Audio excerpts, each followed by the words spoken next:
All right, with the new school year kicking off in just a few weeks, and the top priority for many parents is the health and safety of their Yeah, kiddos. although some kids are not allowed to get the COVID vaccine just yet, they've also been home for the better part of 2 years, not really spreading around any kind of Nope. germs. So there are some steps we can all take right now to try and boost our immune systems. That is especially important for kids as they go back to class.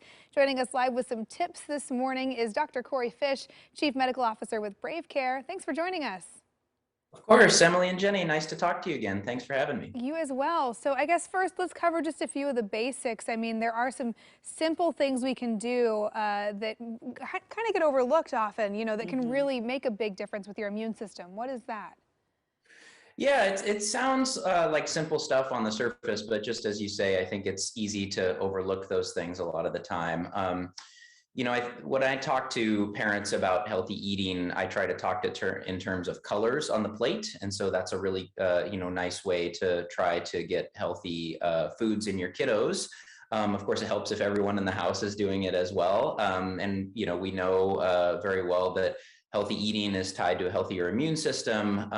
Other things, getting plenty of sleep, getting plenty of exercise. Again, much easier if the whole house does it. But all of those things can help.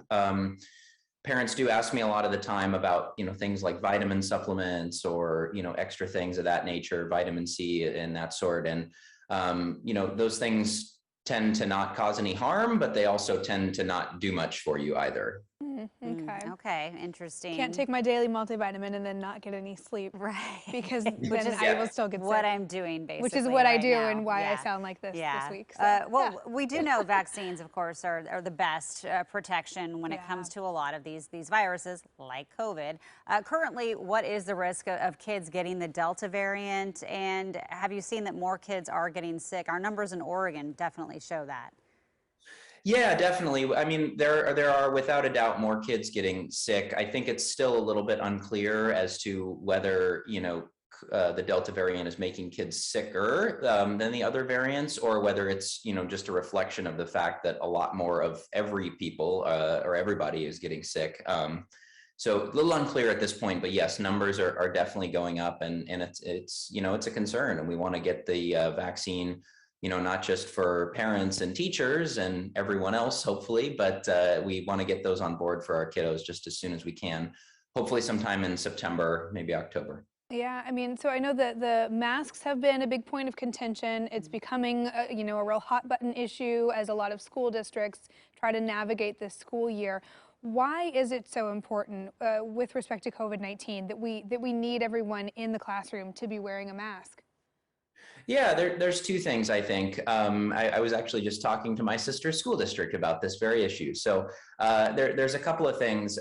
One is that, while masks don't, obviously protect or prevent people who are wearing them from getting coronavirus, what they do is they decrease the droplet spread.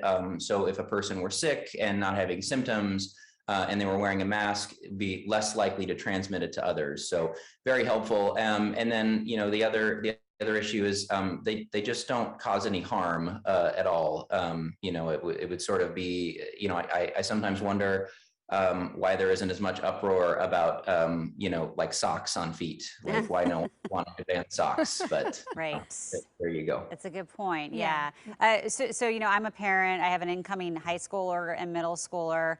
I am so glad that it looks like we're on track in Oregon to have our kids go back to school. I feel like the past year and a half has been such a waste for the kids, educationally and also mentally. Yeah. What do you think about the kids being in school as opposed to the distance learning?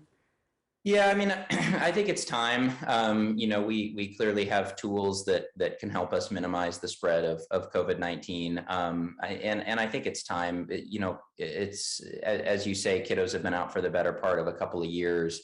No question about it that has led to a number of mental health concerns for kiddos and families. It's been incredibly difficult for parents, especially working parents, to try to juggle all those responsibilities.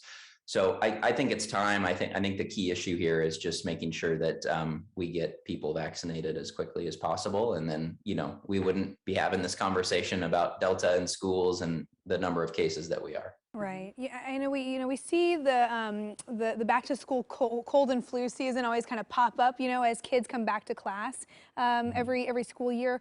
Real quickly, how important is it this year that sick days are happening and that kids are staying home, if they do feel sick?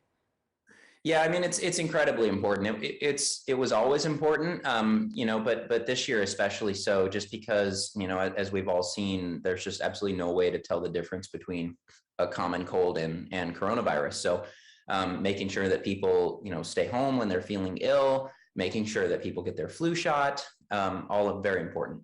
Okay, well, good info. Dr. Corey Fish with Brave Care, thanks so much for joining us this morning. Thanks for having me, Emily and Jenny. Appreciate it. Sure. And for more back to school advice, tips, and info, join us weekday mornings on KOIN 6 and Portland CW. We're really ramping things up next week, too, to get you ready for the start of a new school year. Lots of resources on KOIN.com as well. Everything you need to know so we can all get back to class. Yes, okay. Well, in consumer news now, both Macy's and Kohl's releasing